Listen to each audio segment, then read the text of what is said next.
శ్రీమాత్రే నమః. మిత్రులందరికీ శుభోదయం. ఈరోజు శ్రీ పరాభవన సంవత్సర నిజ జ్యేష్ఠ శుద్ధ చతుర్దశి ఆదివారం. ఈరోజు జ్యేష్ఠ నక్షత్రం. ఈరోజు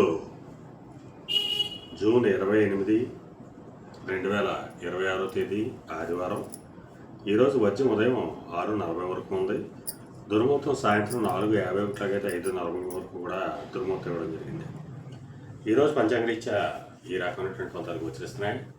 అలాగే ఈరోజు నక్షత్రం జ్యేష్ఠ నక్షత్రం ఎవరికి తారాబలం కుదురుతుందో మనం పరిశీలించినట్లయితే అశ్విని, భరణి, రోహిణి, ఆరుద్ర, పుష్యమి, మక, పొబ్బ, హస్త, స్వాతి, అనురాధ, మూల, పూర్వాషాఢ, శ్రవణం, శతతార, ఉత్తరాభాద్ర. ఈ నక్షత్రంలో జన్మించిన మన మిత్రులందరికీ కూడా ఈరోజు నక్షత్రం జ్యేష్ఠ అనుకూలంగా ఉంటుంది.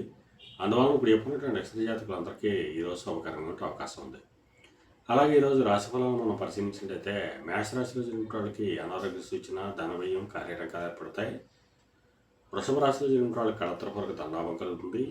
మిథున రాశిలో జన్మించిన వాళ్ళకి శత్రుభయం కలుగుతుంది. కర్కాటక రాశిలో జన్మించిన వాళ్ళకి సంతానంగా సంబంధించిన శుభార్తలు అంటారు. సింహరాశిలో జన్మించిన వాళ్ళకి ఆకస్మిక ప్రయాణాలు చేసే అవసరం ఉంటుంది. కన్యారాశిలో జన్మించిన వాళ్ళకి పరాక్రమంతో ఆదాయంలో ఏర్పడతాయి. తులారాశిలో జన్మించిన వాళ్ళకి ధనాదాయం వృద్ధి చెందుతుంది.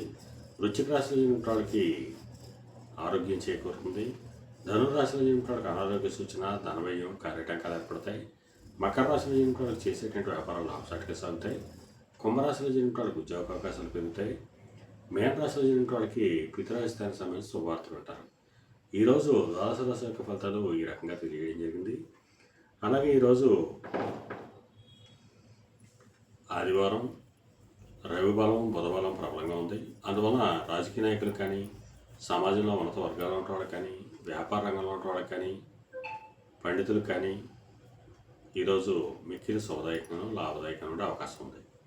అలాగే ఈరోజు ఆదివారం, అందువలన ఆ సూర్యభగవాన్ని ఆరాధించిన, స్వామిని అభిషేకించిన సర్వశుభాలు కలుగుతాయని చెప్పి శాస్త్రీత్యా తెలియజేయడం జరుగుతుంది. అలాగే మరలా రేపు శుభోదయం కార్యక్రమంలో మరిన్ని విషయాలు తెలుసుకుందాం. అంతవరకు మన మిత్రులందరికీ మరొకసారి శుభోదయం. ఇట్లు మీ పెద్దబాబు సిద్ధాంతి గోలాల మామిడి.